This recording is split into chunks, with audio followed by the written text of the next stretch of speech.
الحمد لله رب العالمين والعاقبة للمتقين والصلاة والسلام على سيد الأنبياء والمرسلين وعلى آله وأصحابه الطيبين الطاهرين أما بعد فأعوذ بالله من الشيطان الرجيم بسم الله الرحمن الرحيم إذا زلزلت الأرض زلزالها وأخرجت الأرض أثقالها صدق الله العظيم غوث اعظم بمنی بے سرو ساما مددے قبلہ دین مددے کعبہ ایمان مددے بگرداب بلا افتاد کشتی وہی فانے شکستہ رات کشتی بہت کے خواجہ عثمان ہارون مدد کن یا معین الدین چشتی مدد کن یا معین الدین چشتی مدد کن یا معین الدین چشتی منبر پر جلوہ گر لائق صد احترام حافظ امین صاحب نگراں سنی دعوت اسلامی صورت و جملہ علماء کرام حاضرین سنی اجتماع پردہ نشین ماؤں اور بہنوں السلام علیکم ورحمۃ اللہ وبرکاتہ۔ آئیے ہم اور آپ مل کر انتہائی عقیدت و محبت کے ساتھ اپنے اور ساری کائنات کی مرکز عقیدت انیس بے کساں چارہ ساز درد منداں ہم غریبوں کے غم گسار مصطفیٰ جان رحمت حضور احمد مجتبی محمد مصطفیٰ صلی اللہ تعالی علیہ وسلم کی بارگاہ بے کس پناہ میں جس طریقے سے میں پڑھا ہوں آپ بھی میرے ساتھ مل کر بلند آواز سے پڑھیں۔ الصلاة والسلام علیک یا رسول اللہ، الصلاة والسلام علیک یا نبی اللہ،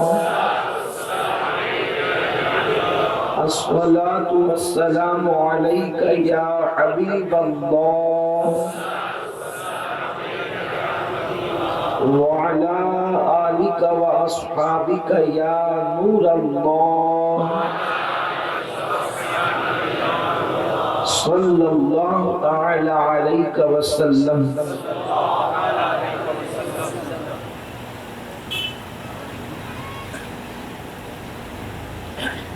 راہ پرخار ہے کیا ہونا ہے، راہ پرخار ہے کیا ہونا ہے، پاؤں افگار ہے کیا ہونا ہے، تیرے بیمار کو میرے عیسیٰ، تیرے بیمار کو میرے عیسیٰ گش لگاتار ہے کیا ہونا ہے، کل وہاں دید کا دن اور یہاں، کل وہاں دید کا دن اور یہاں آنکھ بیکار ہے کیا ہونا ہے، دل ہمیں تم سے لگانا ہی نہ تھا، دل ہمیں تم سے لگانا ہی نہ تھا، اب سفر بار ہے کیا ہونا ہے، کیوں رضا کرتے ہو ہنستے اٹھو، کیوں رضا کرتے ہو ہنستے اٹھو، جب وہ غفار ہے کیا ہونا ہے، جب وہ غفار ہے کیا ہونا ہے۔ میرے پیارے آقا صلی اللہ تعالی علیہ وسلم کے پیارے دیوانوں، میں نے جن آیات کی تلاوت کرنے کا شرف حاصل کیا ہے رب قدیر اس کے متعلق مجھے حق کہنے اور آپ تمامی حضرات کو حق سن کر اس پر عمل کرنے اور اسے عام کرنے کی توفیق عطا فرمائے۔ تمام مومنین کا، اہل اسلام کا یہ بنیادی عقیدہ ہے کہ اللہ تبارک و تعالی ایک دن زمین کو سمیٹ دے گا، آسمانوں کو جو ہے وہ فنا کر دے گا اور پوری کائنات فنا ہو جائے گی اور قیامت قائم ہوگی۔ دنیا اب اپنے عروج کی بجائے اب اپنے زوال کی طرف جا رہی ہے۔ حالات ایسے نظر آتے ہیں کہ اب اللہ تبارک و تعالی کائنات کو سمیٹنا چاہتا ہے۔ میرے پیارے آقا صلی اللہ علیہ وسلم کے پیارے دیوانوں، قیامت پر ایمان لانا یہ اہل ایمان کا متفق علیہ عقیدہ ہے۔ جو بندہ قیامت کا انکار کرے فقہائے کرام اس کو کافر جانتے ہیں۔ میرے پیارے آقا صلی اللہ علیہ وسلم کے پیارے دیوانوں، ایک دن قیامت آئے گی اور جس وقت قیامت قائم ہوگی تو دنیا کی ساری چیزیں فنا ہو جائے گی، دنیا کی ساری چیزیں ختم ہو جائے گی۔ اللہ کے پیارے حبیب صلی اللہ علیہ وسلم نے بارہا اپنے صحابہ سے فرمایا، لوگوں قیامت کی تیاری کرو، لوگوں قیامت کے لیے اچھے اعمال کرو، اس لیے کہ قیامت کا دن وہ دن ہوگا جس دن نہ ماں اپنی اولاد کو پہچان سکے گی، نہ باپ اپنے بیٹے کو پہچانے گا، بلکہ اللہ اکبر مصطفیٰ کریم رؤوف الرحیم صلی اللہ علیہ وسلم نے یہاں تک ارشاد فرمایا، ایک بیٹا اپنی ماں کے پاس جا کر اپنی ماں سے ایک نیکی کا سوال کرے گا، ماں تو نے ساری زندگی میری خوشیوں کا خیال کیا، ماں تو نے میری بات کا کبھی انکار نہ کیا، ماں تو اپنی ساری خوشیاں میری خوشیوں کی خاطر قربان کر دیا کرتی تھی، آج تیرا بیٹا تجھ سے ایک نیکی کا سوال لے کر کے آیا ہے۔ ماں اس کو جواب دے گی، تو کون ہے؟ میں تو تجھے پہچانتی بھی نہیں، مجھے پتا نہیں میں نے کسی بیٹے کو جنم بھی دیا تھا یا نہ دیا تھا۔ میرے پیارے آقا صلی اللہ علیہ وسلم کے پیارے دیوانوں، قیامت کا دن وہ دن ہوگا جب سب کی زبانوں پر نفسی نفسی ہوگی، حتیٰ کہ میرے آقا مصطفیٰ کریم صلی اللہ علیہ وسلم کے علاوہ جتنے انبیاء کرام ہوں گے ان کی زبان پر بھی نفسی نفسی ہوگا۔ اللہ اکبر، یہ کیفیت اور حالات قیامت کے ہیں۔ قیامت کب آئے گی اس کو میرے آقا صلی اللہ علیہ وسلم نے اپنی امت کو واضح طور پر قیامت کا کوئی سنہ نہیں بتایا، قیامت کا کوئی سال نہیں بتایا، البتہ امت کی عبرت کے لیے، امت کی رہنمائی کے لیے، امت کی تعلیم کے لیے میرے آقا صلی اللہ علیہ وسلم نے قیامت کی کچھ نشانیاں بتائی ہیں کہ جب تم قیامت کی نشانیاں دیکھو تو سمجھ جاؤ قیامت تمہارے قریب ہے، اور اس کے بعد قیامت کی تیاری کرو۔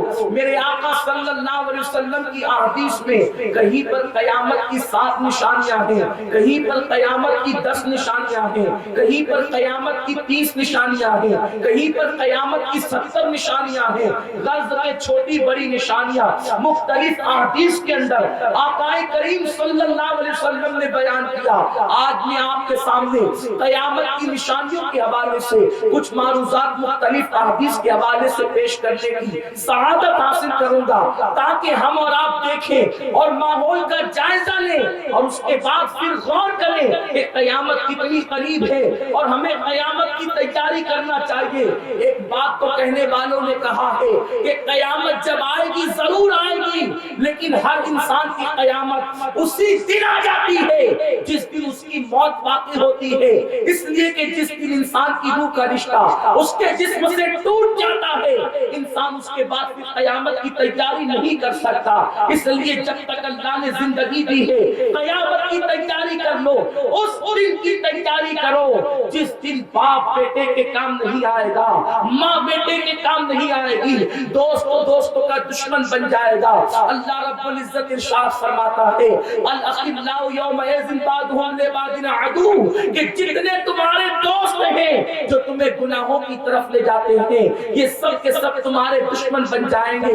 میرے پیارے آقا صلی اللہ علیہ وسلم کے پیارے دیوانوں، اس دن حساب ہوگا تو قرآن کہتا ہے فَمَن يَعْمَلْ مِثْقَالَ ذَرَّةٍ خَيْرًا يَرَهُ وَمَن يَعْمَلْ مِثْقَالَ ذَرَّةٍ شَرًّا يَرَهُ، اگر ایک ذرے کے برابر نیکی کی ہوگی اس کا بھی تمہیں دیکھنا ہوگا، ایک ذرے کے برابر گناہ کیا ہوگا اس کا بدلہ بھی تمہیں ملے گا، لیکن جب میرا کریم تمہیں تمہارے شر کا بدلہ دے رہا ہوگا، تمہیں تمہارے گناہوں کا بدلہ دے رہا ہوگا، جب وہ حساب کی کرسی پر اللہ اکبر اپنی شان کے مطابق جلوگر ہوگا تو میرے کریم کے غضب کے عالم کو قرآن یوں بیان کرتا ہے۔ یہاں لوگوں کی چرچر چلنے والی زبان، لوگ بے باکی کے ساتھ سوچتے ہیں کہ رب کی بارگاہ میں بھی گویا کہ ہم یہاں جیسے گفتگو کرتے ہیں وہاں گفتگو کر لیں گے۔ قرآن اس منظر کو یوں بیان کرتا ہے یوم یقوم الروح والملائکہ صفا لا یتکلمون الا من اذن، وہ دن کیسا دن ہوگا جس دن جبریل امین اور ان کے پیچھے سارے فرشتے صف بصف اللہ کی ہیبت سے کانپتے کھڑے ہوں گے، فرشتوں میں کلام کرنے کی جرأت نہیں ہوگی، جناب جبریل جو سارے فرشتوں کے سردار ہیں ان میں بھی کلام کرنے کی طاقت نہیں ہوگی، اللہ کی ہیبت سے کانپ رہے ہوں گے۔ آپ مجھے بتائیں جب معصوم اللہ کی ہیبت سے کانپ رہے ہوں گے تو ہم تو اپنی راتوں کو گناہوں میں گزارتے ہیں، ہم تو اپنے دن کو گناہوں میں گزارتے ہیں، ہم نے اپنی زندگی کو گناہوں کے لیے وقف کر دی ہے۔ آپ بتائیں ہم کیسے جواب دیں گے اور جواب دے بھی کیسے سکتے ہیں؟ قرآن کہتا ہے وَتُكَلِّمُنَا أَيْدِيهِمْ وَتَشْهَدُ أَرْجُلُهُمْ بِمَا كَانُوا يَكْسِبُونَ، وہ دن کیسا دن ہوگا جب اللہ تمہاری زبانوں پر مہر لگائے گا اور تمہارے اعضاء اللہ سے کلام کریں گے۔ اس دن کا تصور تو کرو، اس کے لیے تیاری کرو، اطمینان سے مت بیٹھے رہو کہ پتہ نہیں قیامت کب آئے گی۔ ہمارے باپ دادا کہتے تھے قیامت آئے گی، آج بھی کہا جا رہا ہے قیامت آئے گی۔ یاد رکھو قیامت تو آ کے رہے گی، لیکن جس دن ہماری موت کا دن ہے وہی ہمارے لیے قیامت کا دن ہے۔ آثار قیامت، قیامت کی نشانیاں میرے آقا علیہ الصلوۃ والتسلیم نے بیان کیا۔ اب حدیث مبارکہ کی روشنی میں سنیں اور اس کے بعد غور کریں قیامت ہم سے کتنی قریب ہے، ہم قیامت سے کتنا قریب ہے۔ میرے آقا مصطفیٰ کریم رؤوف الرحیم علیہ تحیۃ و تسلیم فرماتے ہیں قیامت کی نشانیاں کچھ چھوٹی ہیں کچھ بڑی ہیں اور مختلف اوقات میں قیامت کی نشانیوں کا ظہور ہوگا۔ ان میں سے قیامت کی نشانیوں میں ایک نشانی میرے آقا مصطفیٰ کریم رؤوف الرحیم صلی اللہ علیہ وسلم نے یہ بیان فرمائی، ماں اپنے آقا کو پیدا کرے، ماں سے آقا پیدا ہوگا۔ ماں سے آقا کے پیدا ہونے کا مقصد کیا ہے؟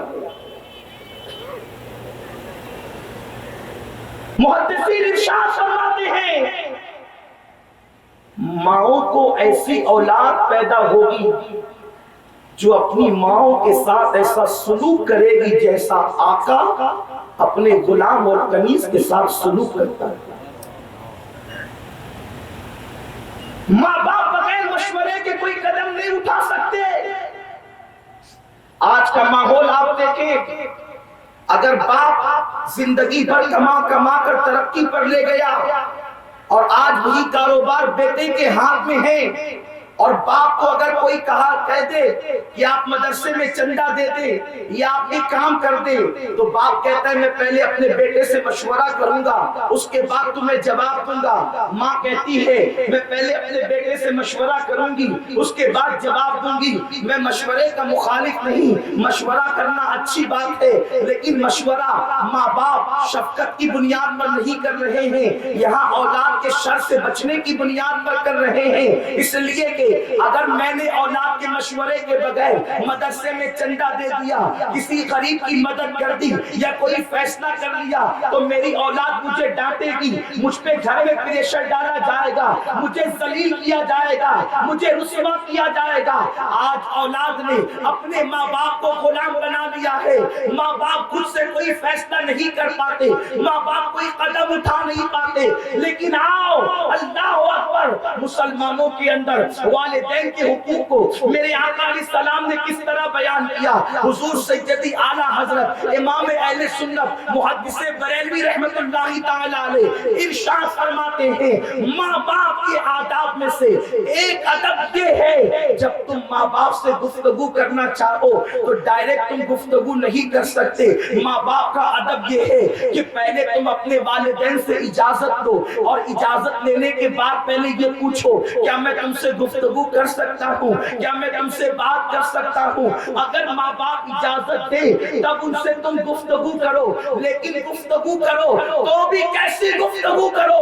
ہاتھوں کو اٹھا اٹھا کر، بغلیں کھول کھول کر گفتگو نہ کرو، بلکہ اپنے اباؤں کو ان کے سامنے بچھا دو اور ان کے سامنے ایسی گفتگو کرو جیسے ایک غلام اپنے آقا کے سامنے لجاجت کی گفتگو کرتا ہے، جیسے ایک غلام اپنے آقا کے سامنے کلام کرتا ہے۔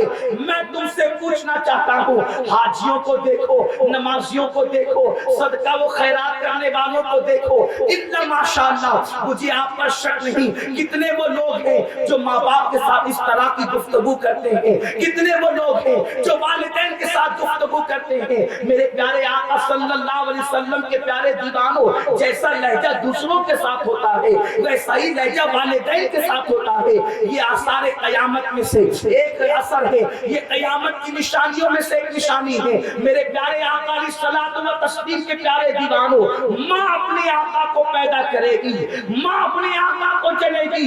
آقا کریم صلی اللہ علیہ وسلم نے فرمایا، بلکہ معاذ اللہ کچھ لوگ والدین کی خدمت کرتے ہیں تو یہ سمجھتے ہیں کہ ہم نے بہت بڑا تیر مار لیا۔ اللہ اکبر، اوروں کا حال تو یہ ہے کہ اللہ اکبر اللہ اکبر، اگر دوستوں کی محفل ہو اور کبھی بیوی ہو بچے ہو تو انسان اپنے دوستوں پر والدین کو ترجیح بھی نہیں دیتا، اس انسان اپنے دوستوں پر اپنی بیوی بچوں پر والدین کو ترجیح بھی نہیں دیتا۔ حالات یہ ہے کہ معاذ اللہ اگر والدین بوڑھے ہو جائیں تو انہیں گھر کا کچرا سمجھا جاتا ہے، انہیں معاذ اللہ اسی طریقے سے غیر ضروری سمجھ کر کے گھر میں رکھا جاتا ہے۔ کتنے وہ لوگ ہیں جو خالص وجہ اللہ ماں باپ کی خدمت کرتے ہیں۔ لوگوں کا حال تو یہ ہے چلو بوڑھے ماں باپ کی خدمت کر لو، اگر خدمت نہیں کریں گے تو دنیا کیا کہے گی، دنیا تانا دے گی۔ دنیا کے تانے سے بچنے کے لیے آج لوگ ماں باپ کی خدمت کرتے ہیں۔ بہرحال میرا عنوان یہ نہیں کہ میں والدین کے حوالے سے مکمل گفتگو کروں، لیکن یاد رکھو میرے پیارے آقا علیہ السلام کے پیارے دیوانوں، اپنے ماں باپ کی قدر کرو۔ آقا فرماتے ہیں جس کی ماں اس سے ناراض ہے اللہ اس کے سجدوں کو قبول نہیں فرماتا، اللہ اس کی نمازوں کو قبول نہیں کرتا۔ اور قرآن نے تو فرمایا ماں باپ کے سامنے اف بھی مت کرو۔ یہ اف کا ترجمہ کیا ہے؟ اف کسے کہتے ہیں؟ قوت القلوب میں شیخ ابو طالب مکی رحمت اللہ علیہ فرماتے ہیں عرب میں اف جو ہے وہ ناخن کے میل کو کہتے ہیں۔ اف کا مطلب ہے ناخن کا میل، یعنی جتنا ناخن کے نیچے میل جمع ہوتا ہے اتنا بھی اپنے والدین کو تکلیف مت پہنچاؤ۔ اب ناخن کے نیچے میل کتنا جمع ہوتا ہے، اتنی تکلیف بھی ماں باپ کو پہنچانے کی اجازت نہیں ہے، اتنی تکلیف بھی والدین کو نہیں پہنچا سکتے۔ بلکہ میرے آقا صلی اللہ علیہ وسلم نے فرمایا جو نماز کے بعد اپنے والدین کی مغفرت کے لیے دعا نہ کرے اس کی نماز جو ہے وہ مکمل نہیں ہوتی، اس کی نماز ناقص رہتی ہے۔ لیکن آج والدین کو کیا سمجھا جاتا ہے؟ قیامت کی نشانیوں میں سے ایک نشانی میرے آقا صلی اللہ علیہ وسلم نے یہ بھی بیان فرمائی کہ ایک انسان اپنے دوستوں کو زیادہ چاہے گا اور اپنے باپ سے محبت کم کرے گا، دوستوں سے زیادہ باپ سے محبت نہیں کر سکے گا۔ قیامت کی نشانیوں میں سے ایک نشانی یہ بھی ہے، دوستوں پہ خرچ کرنے کے لیے خوشی خوشی خرچ کرے گا، لیکن جب ماں باپ پر خرچ کی باری آئے گی تو دل چھوٹا کرے گا، دل تنگ کرے گا۔ آج آپ دیکھ لیں قیامت کتنی قریب ہے۔ قیامت کی یہ نشانی آج ہمارے معاشرے میں ظاہر ہے کہ جب کبھی اللہ اکبر پکنک کا معاملہ ہو، دوستوں کی محفل کا معاملہ ہو، یاروں کی محفل کا معاملہ ہو، ہزاروں روپے دوستوں کی پکنک پر خرچ کر دی جاتی ہے، لیکن اگر بوڑھے ماں باپ بڑھاپے میں بیمار ہو جائیں اور بچے سے خرچ طلب کریں، بیٹا ہم بیمار ہو گئے ہیں ہماری مدد تو کرو، اچھے ڈاکٹر سے ہمارا معائنہ تو کرواؤ، تو بیٹا کہتا ہے بس کیجئے، بڑھاپے میں آپ کو کتنے پیسے لگتے ہیں، میں آپ کے پیچھے خرچ کرتے کرتے تھک چکا ہوں۔ میرے پیارے آقا صلی اللہ علیہ وسلم کے پیارے دیوانوں، یہ قیامت کی نشانیوں میں سے ایک نشانی ہے کہ لوگ اپنے دوستوں پہ خرچ کریں گے اور ماں باپ پر خرچ کرنے میں دل چھوٹا کریں گے۔ آج یہ نشانی بھی ظاہر ہو گئی، نام بڑا کرنے کے لیے، دوستوں میں جھوٹی عزت بنانے کے لیے انسان ہزاروں روپے خرچ کرتا ہے۔ میں دوستوں پہ خرچ کرنے کو منع نہیں کرتا، یقیناً میرے آقا نے فرمایا جو دوستوں پہ خرچ کرے اللہ اس کو صدقے کا ثواب عطا فرماتا ہے، لیکن جہاں دوستوں پہ خرچ کرتے ہو وہی والدین پر بھی تو خرچ کرو۔ دوستوں پر جھوٹی عزت دھاپ جمانے کے لیے ہزاروں روپے خرچ کرتے ہو، ماں باپ پر تنگی کرتے ہو۔ سنو آقا ارشاد فرماتے ہیں جو ماں باپ پہ خرچ کرتا ہے اللہ اس کی زندگی میں اضافہ فرما دیتا ہے، اس کی زندگی کو بڑھا دیتا ہے۔ اللہ اکبر، زندگی پوری دنیا کی دولت دے کر ایک سیکنڈ زندگی نہیں بڑھ سکتی، لیکن ماں باپ پر خرچ کرنے کی برکت یہ ہے کہ جب انسان ماں باپ پہ خرچ کرے تو اللہ اس کی زندگی میں اضافہ فرما دیتا ہے، اس کی زندگی میں بڑھوتری کر دیتا ہے۔ میرے آقا صلی اللہ علیہ وسلم فرماتے ہیں قیامت کی نشانیوں میں سے اللہ نے ان کے لیے اپنی معرفت کا دروازہ کھول دیا ہے، خدا کی محبت کا دروازہ ان کے لیے کھل گیا ہے۔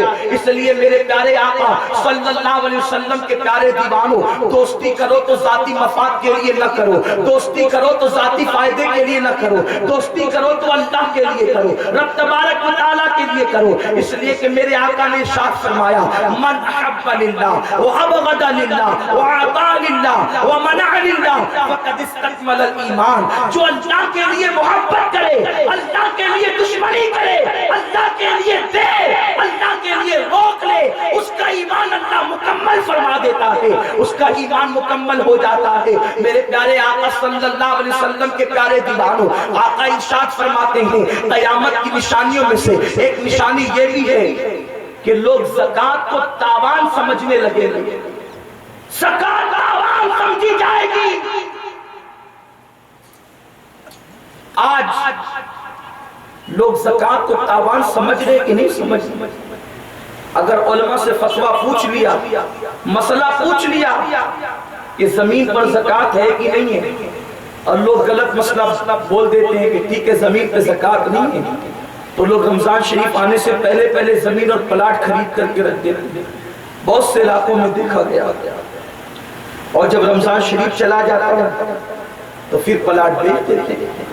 یہ کس لیے کرتے ہیں؟ صرف زکوٰۃ سے بچنے کی۔ نادان، تو نے زکوٰۃ کو کیا انکم ٹیکس سمجھ رکھا ہے کہ آفیسران آنے کے بعد تو چھپا دے گا اور ان کی نگاہوں سے چھپ جائے گا، پھر چلے گئے تو پھر تو مزہ کرے گا؟ یہ زکوٰۃ اللہ کی مقرر کردہ ہے۔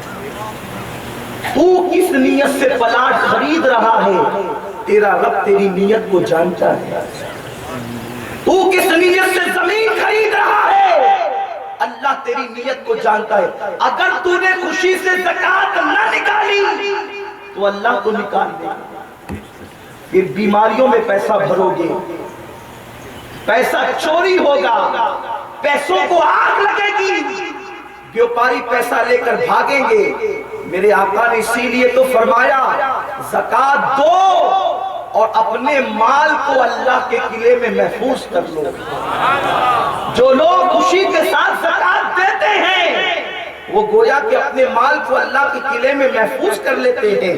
اس زمین پر زکوٰۃ نہیں ہے جو زمین آپ نے مکان بنانے کے لیے، فیکٹری بنانے کے لیے خریدی ہے، لیکن جس زمین کو آپ نے اپنے فائدے کے لیے کہ قیمت آئے گی تو بیچ دیں گے اور اس کے بعد قیمت بڑھ جائے گی تو بیچ دیں گے، یعنی آپ نے تجارت کی غرض سے خریدا ہے، اس زمین پر آپ کو زکوٰۃ دینی پڑے گی اور آج کے بھاؤ کے حساب سے دینی پڑے گی۔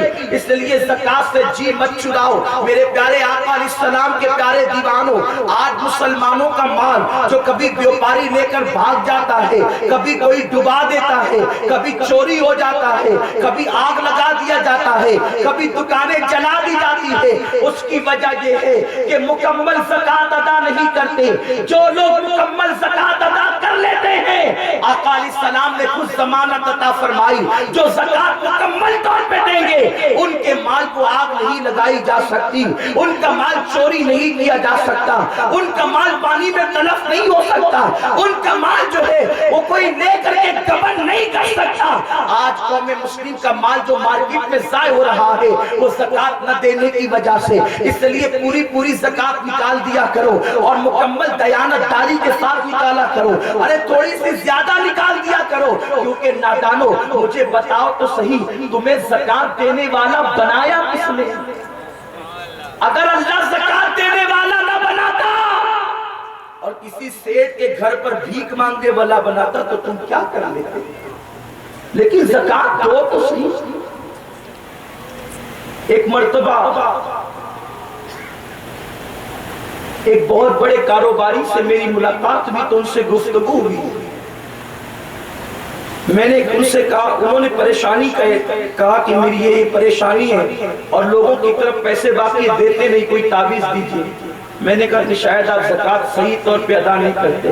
کہا نہیں میں تو کچھ زیادہ نکالتا ہوں۔ میں نے کہا میں نے یہ کب کہا کہ آپ نہیں نکالتے، صحیح طور پہ ادا نہیں کرتے۔ یہ زکوٰۃ صحیح طور پہ ادا کرنا بھی ایک مسئلہ ہے۔ کچھ لوگ ہیں کہ زکوٰۃ نکال دیتے ہیں لیکن صحیح طور پہ نہیں نکالتے۔ 50,000 نکلتی ہے تو 75 نکال دیتے ہیں لیکن صحیح طور پر ادا نہیں کرتے۔ صحیح طور پہ ادا کرنے کا مطلب یہ ہے کہ زکوٰۃ حقداروں کو دی جائے، ورنہ حال یہ ہوتا ہے کہ کچھ لوگ سیٹیاں ہوتے ہیں، مصروفیت بہت ہوتی ہے، سوچتے ہیں کہ اب بھائی جلدی سے نکالنا ہے تو جلدی سے نکال کے چھٹی پاؤ، پھر خدا جانے کہاں کہاں کے سفیر آتے ہیں اور آپ ان کو بغیر تحقیق کے زکوٰۃ پکڑا دیتے ہیں۔ آپ نے غیر ذمہ دار کے ہاتھ میں زکوٰۃ دی، غیر حقدار کے ہاتھ میں زکوٰۃ دی، آپ کی زکوٰۃ ادا نہیں ہوگی۔ کیا آپ نے علماء سے نہیں سنا کہ یمن سے ایک صاحب چلے زکوٰۃ کی رقم لے کر اور مدینہ منورہ تک آئے؟ کیوں آئے؟ یمن میں جو ملا تھا اس کو دے دیتے، لیکن صحابہ جو ملا اس کو نہیں دیتے، زکوٰۃ کا مستحق تلاش کر کے اس کو زکوٰۃ دیتے۔ مستحقین تک زکوٰۃ پہنچاؤ۔ زکوٰۃ کی صحیح ادائیگی کے لیے یہ بھی تمہاری ذمہ داری ہے کہ اگر تمہیں مستحق نہ ملتا ہو تو تم ڈھونڈ کر کے زکوٰۃ دو۔ بلکہ یہاں تک وہ صحابی یمن سے لے کر مدینہ منورہ تک صرف غریب انسان ڈھونڈتے آ گئے، انہیں کوئی زکوٰۃ کا مستحق نظر نہیں آیا تو انہوں نے غیر ذمہ دارانہ کام نہیں کیا بلکہ مستحق کو تلاش کیا۔ لیکن ہم تو مستحقین کو تلاش بھی نہیں کرتے۔ زکوٰۃ مانگنے والا آیا ہے، اللہ اکبر، ہاتھ میں راڈو گھڑی ہے، بہترین نوکیا کا موبائل ہے اور وہ کہتا ہے میں غریب ہوں، تو ہم اپنا پیچھا چھڑانے کے لیے اس کے ہاتھ میں زکوٰۃ رکھ دیتے ہیں۔ میرے پیارے آقا علیہ السلام کے پیارے دیوانوں، صدقہ نافلہ، نفل صدقہ آپ جس کو چاہے دے دے۔ سیدنا فاروق اعظم کہتے ہیں اگر کوئی عربی گھوڑے پر بیٹھ کر آئے اور چاندی کی جو ہے وہ زین لگا کر گھوڑے پر آئے اور مجھ سے نفل صدقہ مانگے تو بھی میں اس کو دے دوں گا، لیکن زکوٰۃ تو اسی کو دی جائے گی جو مستحق ہوگا۔ غیر مستحق کو زکوٰۃ دو گے تو زکوٰۃ ادا نہیں ہوگی۔ اس پر گفتگو بھی تو کہا یار بہت کوشش کرتے ہیں۔ میں نے کہا پھر اللہ خیر فرمائے، جیسا مال ہوتا ہے ویسی جگہ جاتا ہے۔ جھوٹ بول کے کماتے ہو تو لوگ لوٹ لے جاتے ہیں، تو کہتے ہیں کہ ہمارا مدرسہ وہ فلاں علاقے میں ہے، پتہ چلا وہاں جا کر کے دیکھو تو کوئی مدرسے کی بنیاد ہی نہیں۔ یہ حالات علماء کی ذمہ داری ہے کہ مقامی علماء یہ قانون بنائے کہ ہم جس کی تصدیق کریں زکوٰۃ اسی کو دی جائے، ہر کس و ناکس کو زکوٰۃ مت کر دو ورنہ تمہاری زکات خطرے میں پڑ جائے گی۔ ایک مرتبہ ایک شخص آیا حضرت محبوب الہی نظام الدین اولیاء کی بارگاہ میں اور کہنے لگا حضور میں نے زکات نکالی، چاہتا ہوں کہ آپ اپنے مبارک ہاتھوں سے کسی کو دے دیں، آپ کے ہاتھ سے دوں گا تو قبول ہوگی، بڑی برکت ہوگی۔ محبوب الہی نے زکات ہاتھ میں نہیں لی، فرمایا خانقاہ کے باہر جاؤ، جو بندہ سب سے پہلے نظر آئے اس کو دے دو۔ اور دیکھا تو ایک محبوب الہی کے بڑے سیدھے سادے صوفی صفت مرید تھے اور واقعی وہ غریب بھی تھے، ان کے ہاتھ میں دے دیا، بڑی خوشی خوشی آئی کہ میری زکات صحیح جگہ پہ۔ پھر دوسرے مرید نے دیکھا، اس نے کہا حضور میری بھی زکات لے لیجئے اور آپ کسی اچھے بندے کو دے دیجئے۔ آپ نے فرمایا تو بھی باہر جا، جو پہلا نظر ہے اس کو دے دے۔ تو دیکھا کہ ایک بندہ تھا جو شراب کے نشے میں ڈولتا ہوا آ رہا تھا، لیکن پیر کا حکم تھا، دے تو دیا لیکن دل میں کلک تھا کہ میرے پیسے سے یہ شراب پیے گا، عیاشیاں کرے گا، خدا جانے کیا کیا کرے گا۔ آیا ہاتھ جوڑ کے کہتا حضور اس کی زکات اتنے اچھے بندے تک پہنچی اور میری زکات عیاش تک پہنچی، آخر وجہ کیا ہے؟ محبوب الہی نے فرمایا قصور میرا نہیں قصور تیرا ہے، جیسا کمایا تھا ویسے کے پاس پہنچ گیا۔ اگر اچھے سے کماؤ گے اچھی جگہ تمہارا مال لگے گا، اور اگر جھوٹ بول کر فریب دے کر اللہ اکبر دھوکہ دے کر کماؤ گے تو پھر تمہارا مال اچھی جگہ نہیں لگ سکتا۔ لوگ سوچتے ہیں کہ میرا مال جو ہے وہ میں دین کے کام میں نہ دوں، وہاں دوں جہاں پر میرے نام کا بورڈ لگے، اخبارات میں بڑے بڑے اشتہارات چھپے، اور غریب سنیوں کے پیسے جو ہے وہ دین کے کام میں لگتے ہیں۔ لوگ سوچتے ہیں کہ اللہ اکبر میرا کام دین کے کام میں، میرے پیسے دین کے کام میں لگ رہے ہیں، فلاں کے گناہ کے کام میں لگ رہے ہیں۔ سنو، اللہ جن بندوں کو چن لیتا ہے اور جن کے مال کو پسند کر لیتا ہے انہی کا مال اللہ کی راہ میں لگتا ہے، ورنہ لوگوں کے مال کو عیاشیوں کی راہ میں، گناہوں کی راہ میں لگتے ہیں۔ پیارے آقا علیہ السلام کے پیارے دیوانوں، اس پر بہت تفصیلی گفتگو ہو سکتی ہے، لیکن میں اس کو یہیں چھوڑ کر بہت زیادہ کہوں تو کہیں آپ کے دل میں شک پیدا نہ ہو جائے کہ میں اپنی گفتگو کے اختتام میں کہیں چندہ تو نہیں کرنے والا ہوں جس کی وجہ سے میں تمہید باندھ رہا ہوں، لیکن میں چندہ کرنے کے لیے نہیں آیا ہوں، میں آپ کی صلاح کے لیے آیا ہوں۔ میرے پیارے آقا صلی اللہ علیہ وسلم کے پیارے دیوانوں، اس کے بعد میرے آقا مصطفیٰ کریم رؤوف الرحیم صلی اللہ علیہ وسلم نے ارشاد فرمایا کچھ لڑکے ہوں گے، کچھ لوگ ہوں گے جو دین کے نام پہ نکلیں گے اور وہ اپنے بزرگوں کو برا کریں گے، اگلوں پہ لعنت و ملامت کریں گے۔ یہ بھی قیامت کی نشانیوں میں سے نشانی، لوگ اپنے بزرگوں پہ ملامت کریں گے، یہ قیامت کی نشانی۔ آج آپ دیکھیں عرس کا معاملہ آئے، لوگ کہتے ہیں یہ عرس کرنا تو حرام ہے، ناجائز ہے، بدعت ہے۔ میلاد مصطفیٰ کی بات آئے کہ اس کا کیا تعلق ہے شریعت سے؟ امام حسین کی نیاز کی بات آئے کہ یہ تو جاہلوں کا طریقہ ہے، اور جب ان سے کہا جائے کہ ہمارے اسلاف کرتے تھے تو کہتے تھے ان کے پاس علم نہیں تھا، وہ جاہل تھے، نادان۔ جتنا علم اس زمانے والوں کے پاس تھا آج وہ علم کا تجھے حصہ نہیں پہنچ سکتا۔ اپنے بزرگوں پہ ملامت کرنا یہ قیامت کی نشانیوں میں سے ہے۔ ساری چیزوں کا ثبوت ہمارے بزرگوں سے ملتا ہے۔ فتاوی عزیزی میں شاہ عبدالعزیز محدث دہلوی رحمت اللہ علیہ سے پوچھا گیا امام حسین کی نیاز کے بارے میں، تو آپ فرماتے ہیں میں خود کرتا ہوں۔ شاہ عبدالعزیز خود کرتے تھے، اور صرف وہ نہیں کرتے تھے، میلاد النبی کی نیاز تو ان کے دادا بھی کرتے تھے، شاہ ولی اللہ کے والد کرتے تھے۔ آپ غور فرمائیں، اسی طرح لوگ کہتے ہیں کہ مزارات پر چادر چڑھانے کا ثبوت کیا ہے؟ آخر کس صحابی نے مزار پہ چادر چڑھایا؟ نادان تجھے پتہ نہیں ہے، تم سیاہ ستہ کی بات کرتے ہو، سیاہ ستہ کا مطلب تمہیں پتہ نہیں ہے۔ جب صحابہ نے میرے آقا علیہ السلام کی قبر شریف بنائی تو مسلم شریف کی حدیث ہے لال رنگ کی چادر صحابہ نے میرے آقا کے مزار پر چڑھائی۔ سب سے پہلی چادر تو رسول اللہ کے مزار پہ چڑھی ہے، آقا کریم کے مزار پہ چڑھی ہے، اور اور مزارات پہ چادر چڑھانے کو تمہیں شرک لگتا ہے؟ کیا صحابہ مشرک تھے؟ معاذ اللہ، صحابہ سے زیادہ توحید کس کے پاس ہو سکتی ہے؟ نادانو، تم نے توحید مولویوں سے سیکھی ہے، صحابہ نے توحید انبیاء کے امام سے سیکھی تھی۔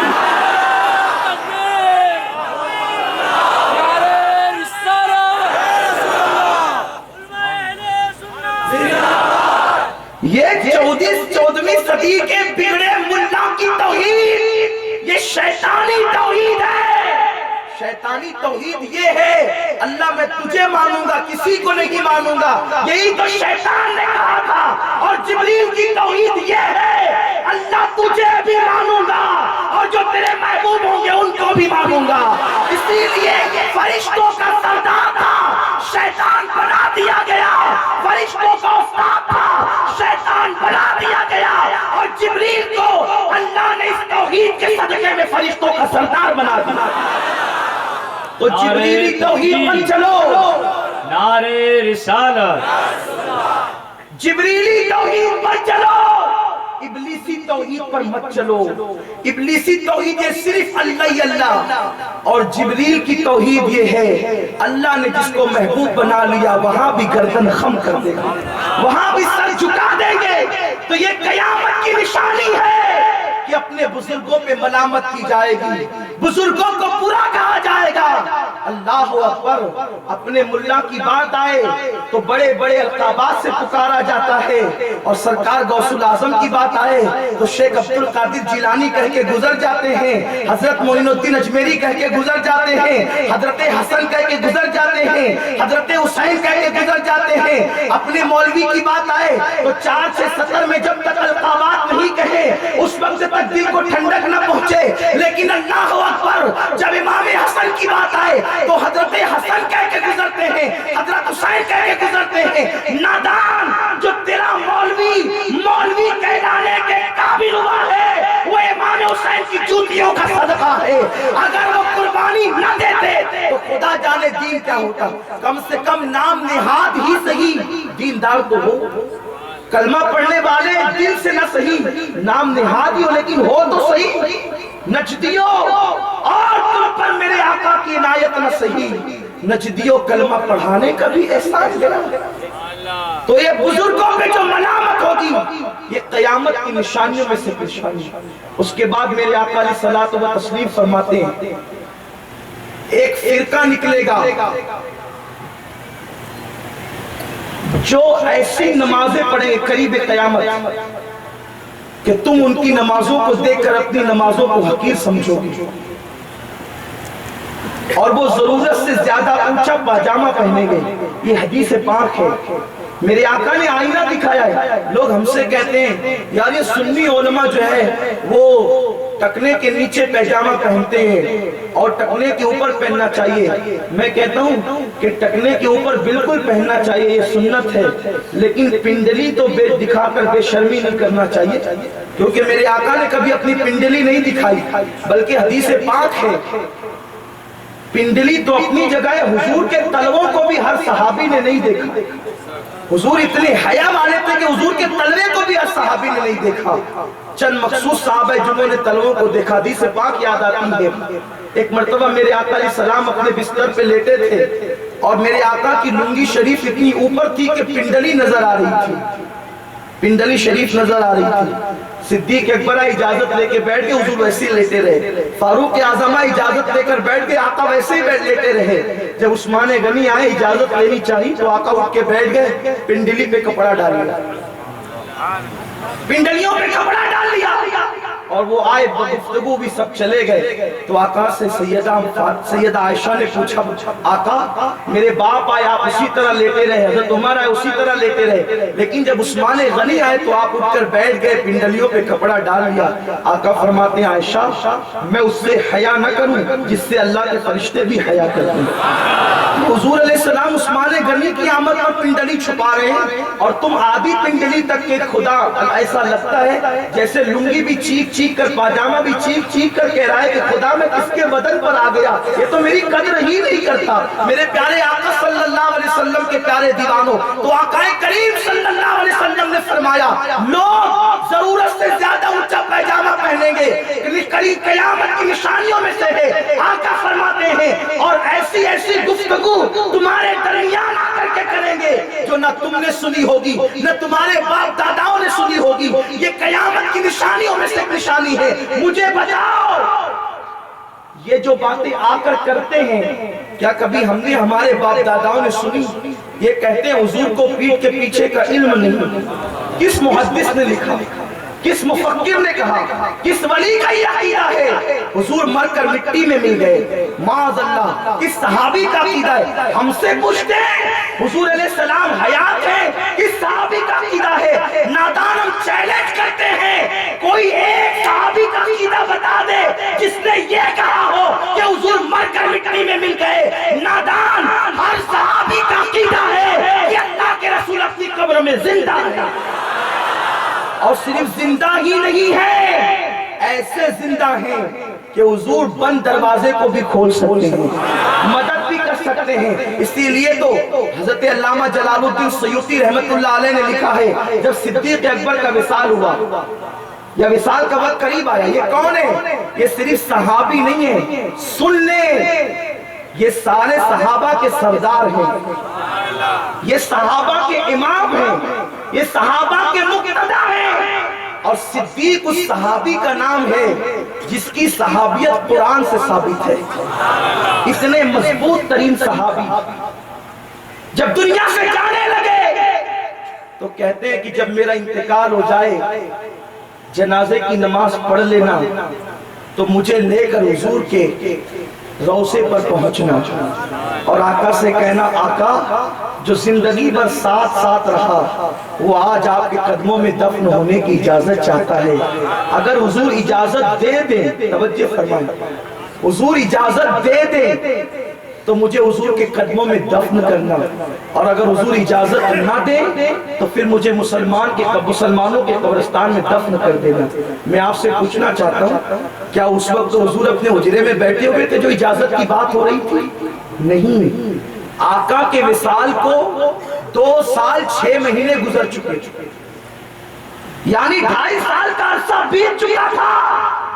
اس وقت صدیق کہہ رہے ہیں کہ حضور سے اجازت لینا، اجازت دیں تو اس وقت مجھے دفن کرنا ورنہ مجھے مسلمان۔ اس کا مطلب صحابی کا عقیدہ ہے حضور اجازت دے سکتے ہیں۔ کوئی کہہ سکتا ہے صدیق موت کو دیکھ کر گھبرا گئے اور صدیق کچھ کا کچھ کہنے لگے، ممکن ہے موت کے ڈر سے آدمی کچھ کا کچھ بھی کہتا ہے تو صدیق کے منہ سے بھی نکل گیا ہوگا، لیکن سنو صدیق اکبر موت دیکھ رہے تھے اور صحابہ کو تو موت نظر نہیں آ رہی تھی، لیکن حضرت عمر نے نہیں ٹوکا، ابو بکر موت کے منہ میں جا کر یہ کیا بدعت کہہ رہے ہو، یہ کیا شرک بک رہے ہو؟ نہیں، قربان جائیں۔ جب صدیق وصال فرما گئے تو سارے صحابہ ان کے طریق ان کی وصیت پہ عمل کرتے ہیں، جنازہ لے کر حضرت صدیق کا بارگاہ رسالت میں پہنچے اور مولا علی نے عرض کیا یا رسول اللہ یہ آپ کا یار غار یار مزار بھی بننا چاہتا ہے، اگر اجازت ہو تو حضور ہم آپ کے قدموں میں دفن کر دیں۔ راوی بیان کرتے ہیں، علامہ جلال الدین سیوطی فرماتے ہیں، امام یوسف نبہانی نے بھی فرمایا ہے، پھر کیا ہوا؟ آقا کے حجرے کا دروازہ بند تھا، دروازہ کھل گیا اور آواز آئی محب کو محبوب سے ملا دیا جائے۔ تو زندہ ہے واللہ، تو زندہ ہے واللہ، میری چشم عالم سے چھپ جانے والے۔ تو میرے آقا صلی اللہ علیہ وسلم نے قیامت کی نشانیاں بیان فرمائی، اور قیامت کی نشانیوں میں سے ایک نشانی یہ ہے کہ وقت سے برکت ختم ہو جائے گا،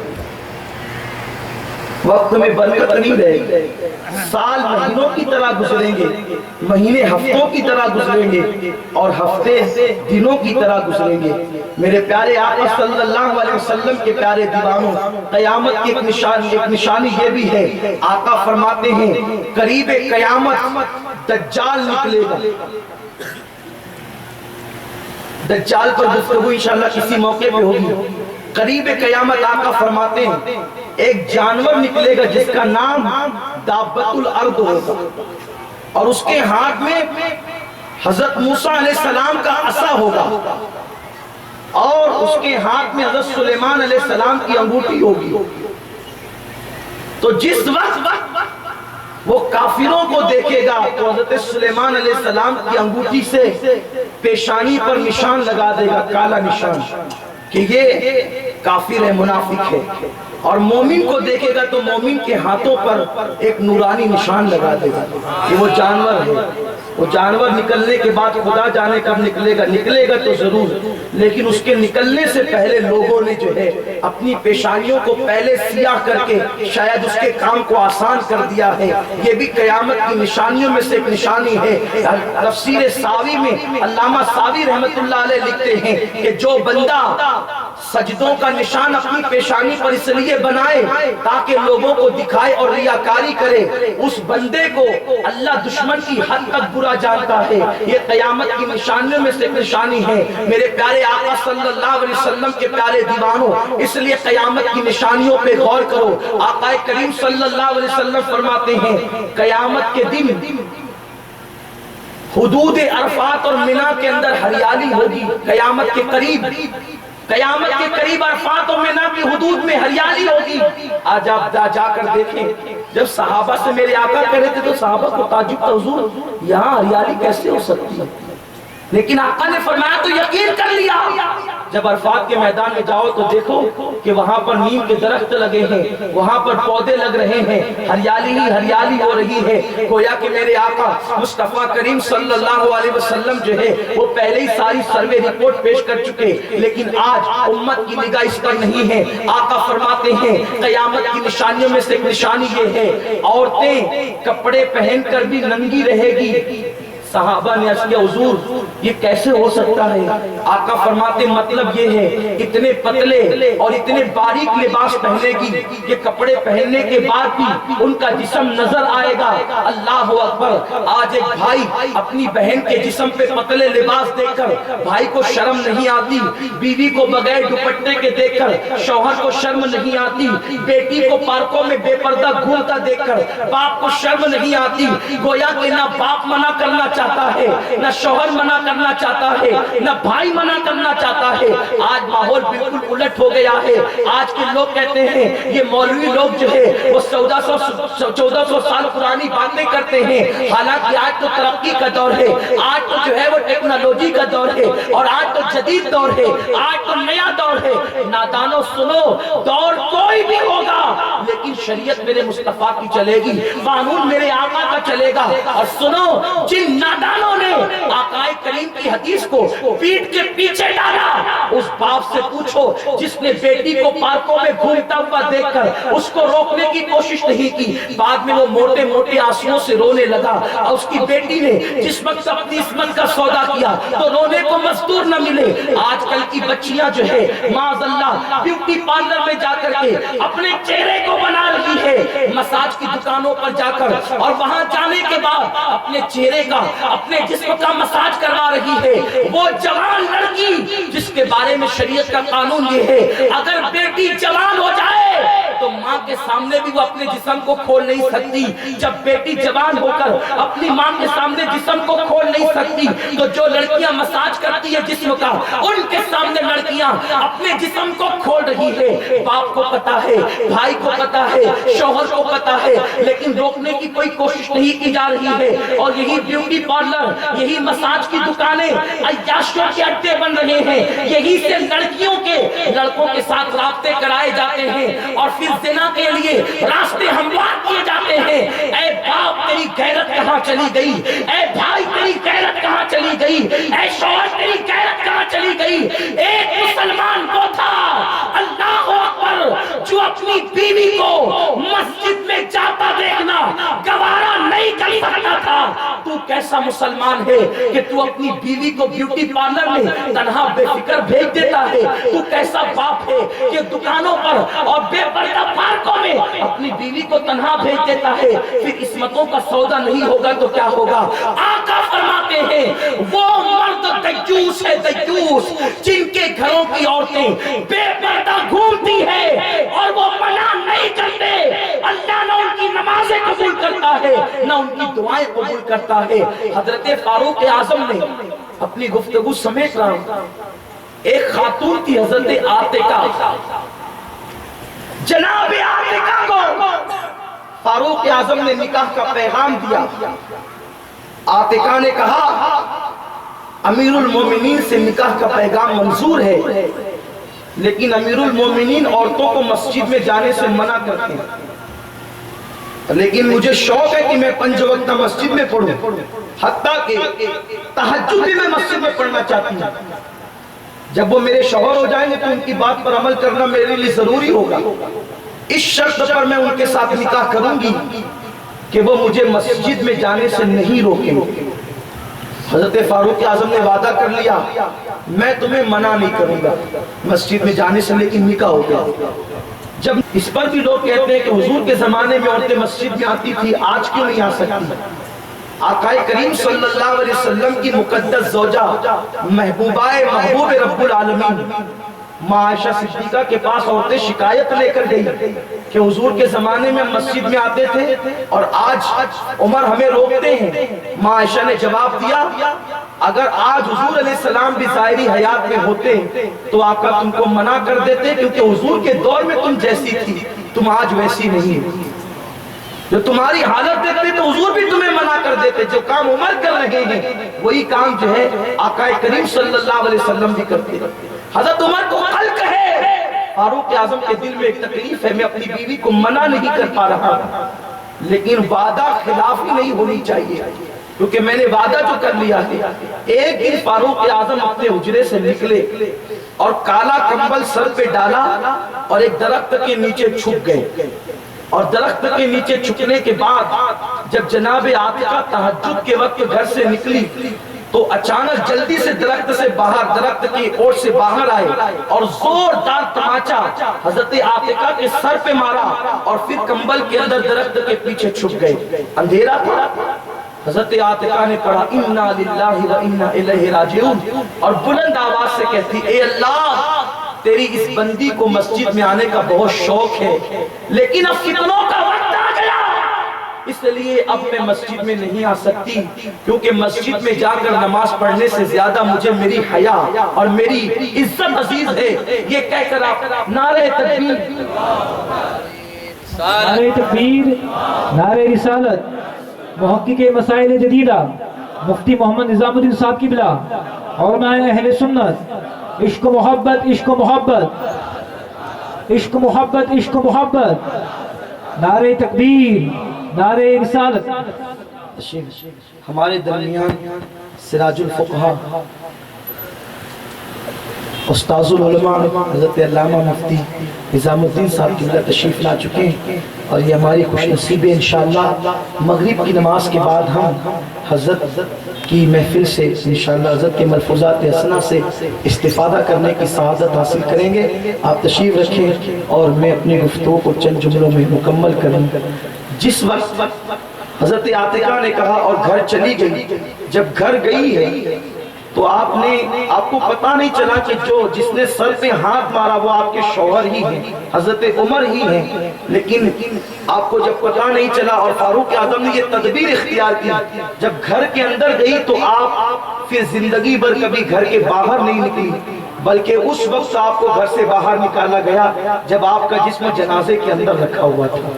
تو کل کے مرد کی غیرت یہ تھی کہ وہ اپنی بیوی کو مسجد میں جاتا دیکھنا گوارا نہیں کرتا تھا، حالانکہ مسجد اللہ کا گھر ہے۔ آج کا مرد اللہ ماشاءاللہ اتنا بے حیا ہو گیا ہے کہ بیوی بیوٹی پارلر جا رہی ہے پھر بھی مرد کو غیرت نہیں کہ وہ اس کو روک سکے۔